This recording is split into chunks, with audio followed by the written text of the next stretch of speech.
Am I the a-hole for showing my husband the text his mom sent me and causing her to be disowned? Am I the a-hole for telling my dad that if he chooses to attend my stepbrother's graduation, then he better forget about me?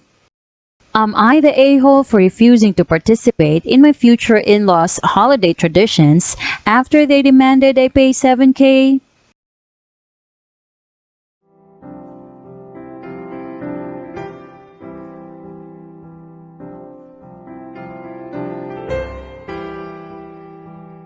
Am I the a-hole for showing my husband the text his mom sent me and causing her to be disowned? To start, me and my mother-in-law have never gotten along.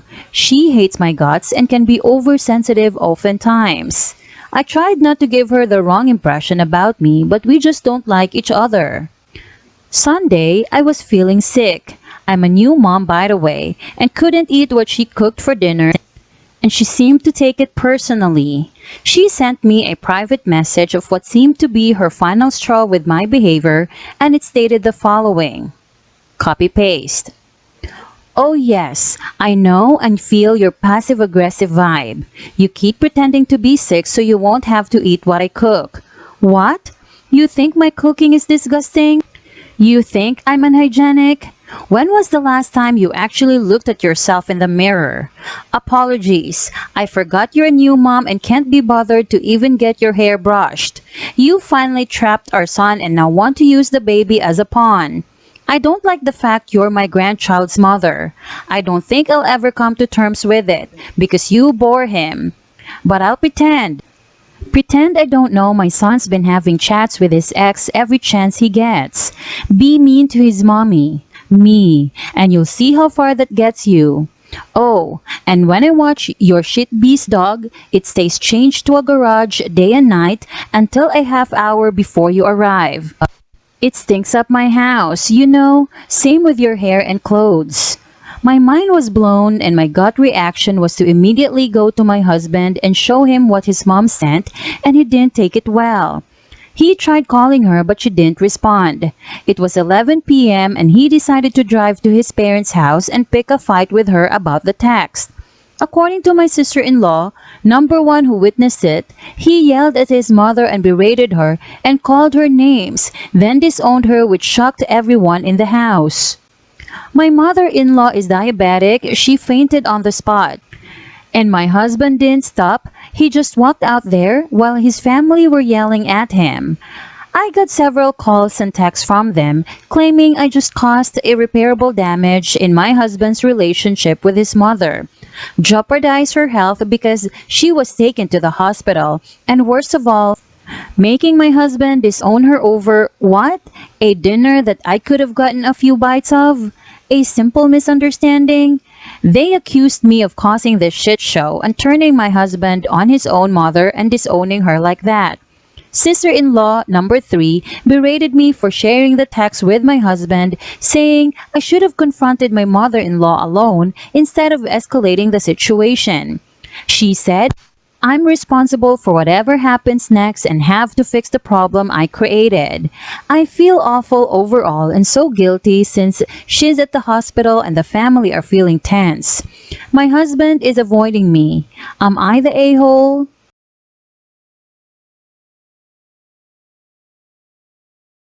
Also, you didn't do anything to her. She did this to herself. You didn't escalate. Totally hate that overused word now. You let the right person deal with it. You don't have to make yourself sick to spare someone's feelings. She's obviously hated you from the beginning and has been fostering thoughts about you being manipulative for a while. Now it's out where everyone can see it. Make sure folks see the full text, especially those saying it's a misunderstanding. It's not. She meant everything she said. And super AH on her for how she treats your dog. Absolutely cruel woman. Don't let her near your baby. My MIL is pretty close to this, if not worse. Every time she sent abusive or threatening texts, voicemails, my husband has me block her and handles it. We've gone NC with her more times than I can count, but my husband has never been anything but completely supportive and protective. I know this is hard for him, but he's going to have to come to terms with the fact that his immediate family is now OP and their child, not mommy and his siblings. He needs to establish clear boundaries now or else it will escalate and she will get worse. And I agree, OP didn't cause any of this, MIL 100% caused it with her vile behavior. Just lucky you don't go to the police after she admitted to animal abuse. Disgusting woman. It was your husband's decision alone to make, and he stood by your side as he should. Don't second guess yourself. Your husband knows his mother better than anyone, and if this was the straw that broke his back, so be it. Going no contact with her has probably been on his mind for a long time, and this was just the push he needed to do what was best for his family. She admitted to hating your son because you are the mother. That is unforgivable. Block her side of the family, block their numbers, social media, erase them from your life. Don't give them the power to harass you, and you don't need to worry about their hate and denial. It clearly runs in the family. It's that easy. Your husband said enough's enough, and you know deep down he's 100% justified. NTA.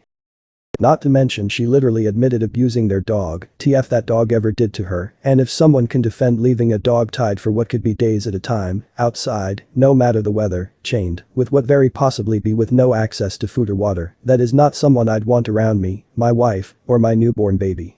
She admitted she'd never be okay with the fact OP is the child's mother. Take a child whose mother is someone she despises, take abusing an innocent dog who never did anything to her, and probably only wants a little attention. Now combine the two. The result is someone who should never, ever, be left alone with that child. Never. At least one parent present, at all times. I've said it in another comment here in this post, but I wouldn't even trust other family members when it comes to this, considering how fast they chose MIL's side and apparently, how easy it is for her to manipulate them. Am I the a-hole for telling my dad that if he chooses to attend my stepbrother's graduation, then he better forget about me? I'm an only child and my 18 female parents divorced when I was 8. My dad remarried when I was 12 and for a while everything was fine. But after a few years of living there with them, I started to notice that my dad preferred my stepbrother, 13 now. They did more things together and started to ditch me to go to his games, his plays, his tournaments. For every 10 things I invited him, he only attended to 1, maybe 2.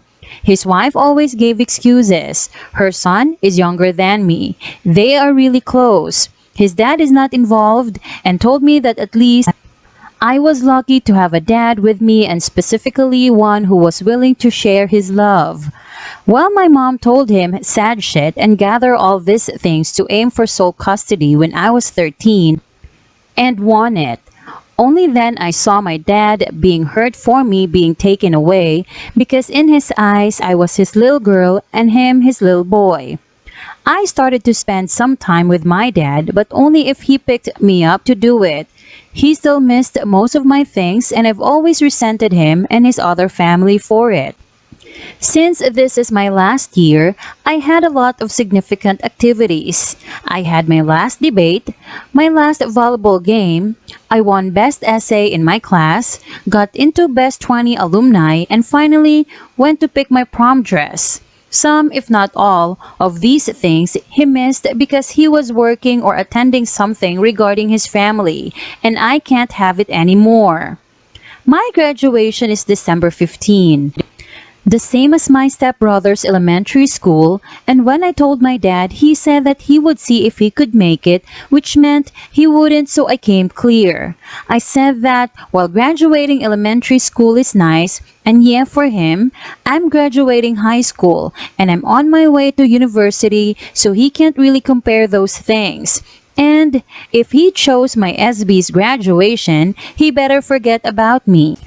His wife flipped and told me that I was taking my SB's dad away from a big day and I was being a spoiled brat. I told her that I couldn't be a spoiled brat if I was being ignored the whole fucking time, and that I wasn't talking to her. My dad looked shocked, so I said that he could be there for once or he can miss forever and laughed.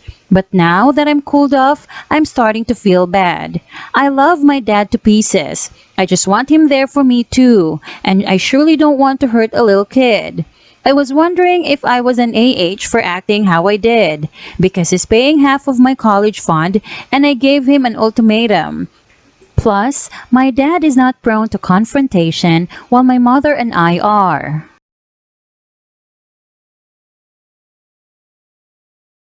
NTA.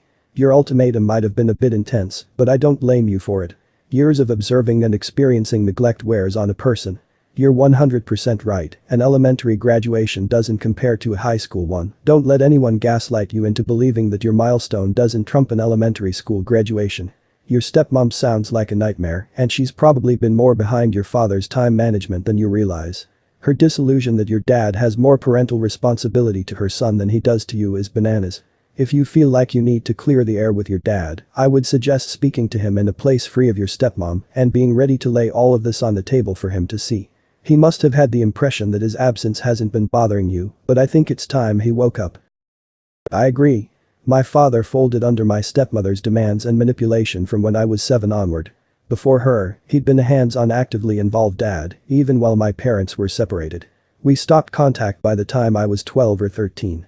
He and my stepmother separated when I was in my early 20s, but too much damage had been done by then. We tried to reconcile, but we'd become strangers, and I was looking for him as the parent to make reparations and acknowledge his absence neglect. He didn't or wouldn't, which felt painful all over again. It's almost 20 years late now, and he's just not a part of my life. I don't place the majority of the responsibility on my stepmother. My father was an adult man, he made his choices, and could have stood up for our bond, but didn't.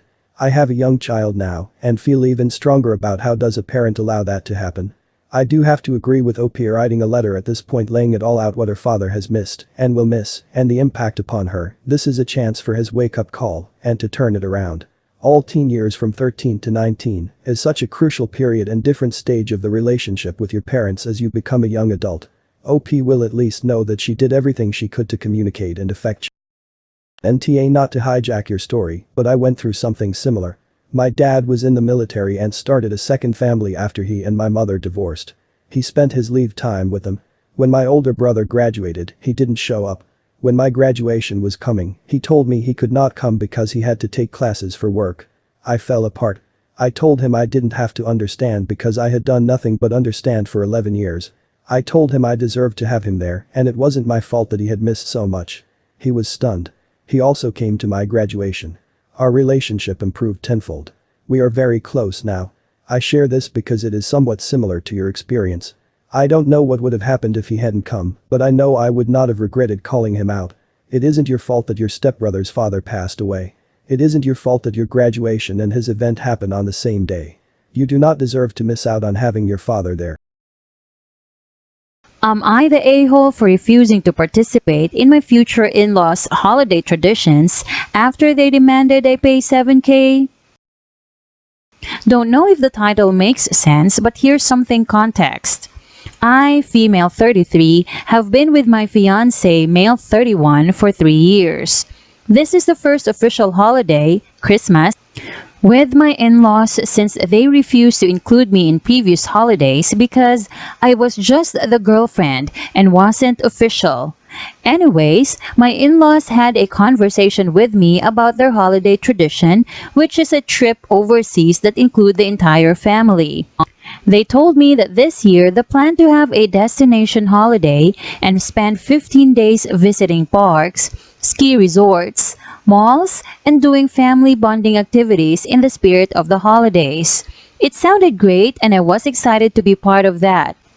But they told me I had to pitch in with $7K, $7,000 to be able to go with them. My mind was blown because WTF, that is a lot of money to spend on a holiday trip. For the record, they're wealthy and work high-paying jobs while I have a 9-to-5 job that barely gets me by. I said I was sorry but I don't have that kind of money. They said, yes I do, and brought up the money I had saved, which is $10K as emergency fund for my 12-year-old chronically ill son.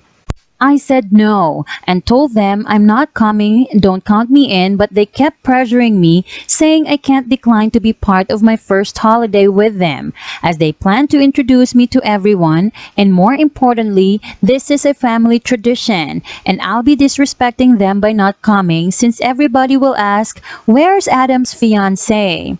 I still declined and my fiancé told me to really think about it as my son needs this trip and that money shouldn't be a problem since it comes and goes, and urged me to take this priceless opportunity to be part of something special that his family do. and strengthen the bond with them. He gave time to think, but I'm not about to change my mind because it's insane to expect me, a mother of a chronically ill child, to blow that kind of money on a holiday trip. My in-laws are disappointed in me, pressuring me to make the right decision instead of dying on the money hill. ETA, I just read a comment that had a really good question. The question was whether my in-laws will be willing to help in the future in case I needed money for an emergency, and the answer is no. From the way they talk about money whenever I'm present, as if I was some gold digger going after their money. It's unacceptable. Also, the reason why my fiance keeps pressuring me to go is because he doesn't want to go alone since his family are expecting him to go. And if he doesn't go, then his family will start openly accusing me of dividing the family and ruining their traditions. His words, not mine. This is what he said to me. Something that concerns me is that the 7K sounds like what it will cost just to go, and I'm assuming some of the activities they have planned, but likely not all. OP says they are also planning to go on shopping trips while out at well. No doubt the ILs will expect her to spend more money when actually on the trip. I could imagine them being salty if OP doesn't buy anything while out shopping, saying she's not participating enough for some other BS. We also don't know if the 7K includes food expenses or not, or if that's going to be even more on top. Yikes. NTA, these people are not in touch with the reality of how most people live. This is the kind of behavior we see when there are porous boundaries between family members. Unless Adam is getting bankrolled by mom and dad, there's no need for mom and dad to know about his finances. That actually is one of the hard boundaries that I have in my marriage. My parents, and my in-laws, do not know what our finances look like, and they will never know, unless we have to go and ask them for financial support, which would then rightfully make it their business. If Adam is doing just fine, and mom and dad are not contributing, then he's just going off talking about their finances for no reason whatsoever. They don't need to know that. Because what is happening right now is a risk. When you talk about a subject, you invite commentary. And clearly there's enough conversation with the in-laws, not only think it's appropriate to discuss a soon-to-be married couple's finances, but they think they have a say in how that money is spent. There is going to need to be a lot of work to get Adam to understand why boundaries with his parents are necessary. NTA Firstly, how on earth do these people know anything at all about your personal finances? It's none of their business. If your fiancé told them about your savings, then that's a huge red flag right there. Secondly, my in-laws are disappointed in me pressuring me to make the right decision instead of dying on the money hill. You have made the right decision. Your in-laws are total AHS and frankly so is your fiancé. This money is your emergency savings, which is there in case you need it for your son. Please rethink this relationship because these people, including your fiancé, sound like insufferable and selfish jerks. NTA, and I'm sorry to say that this seems like your future mother-in-law is testing you, and in my opinion, I think you've been set up to fail. If you don't dig into your son's fund and stay home, you're disrespecting family tradition. If you do dip into the fund and you need money later in, you're screwed. If Adam pays for you to go, you're a gold digger. I see no way for you to win in this scenario. They know you don't have that kind of money for this trip. If they, and especially Adam, were sincere about you coming as family, Adam would pay for you to go and be thrilled to do so. You and Adam need to have a serious discussion about this and future financial expectations and obligations and boundary with his family before you marry.